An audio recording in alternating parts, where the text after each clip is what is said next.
এই উপলক্ষে এদিন তিনি পশ্চিমবঙ্গ মাধ্যমিক শিক্ষক সমিতি মালদা জেলা কমিটির ৩১ জন সদস্যকে নিয়ে দলীয় কার্যালয়ে ডেকে তাদের সামনে প্রথমে সংগঠনের জেলা কমিটির পদাধিকারীদের নাম ঘোষণা করেন।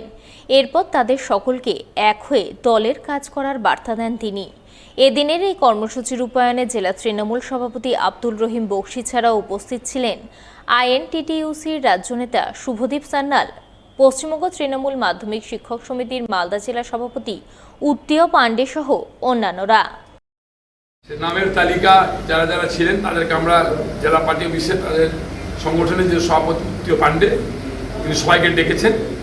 সকলের সামনে আজকে রাজ্যের পাঠানো তালিকা জেলা কমিটির পোর্টফোলিও হোল্ডার যারা আছেন তাদের নামের তালিকা আমরা এখানে সকলের সামনে ঘোষণা করলাম এবং সকলে একসাথে মিলে কাজ করবে একথা আলোচনা আমরা করলাম। এই মাধ্যমিক শিক্ষক সমিতি তৃণমূল কংগ্রেসে সমস্ত টিচারের কাছে পৌঁছাবে এবং সমস্ত টিচারকে এই পতাকাতলে সমাবেত করবে। সকলের প্রচেষ্টার মধ্যে দিয়ে এই বিশ্বাস আমার আছে, এই আলোচনা আজকে হয়েছে।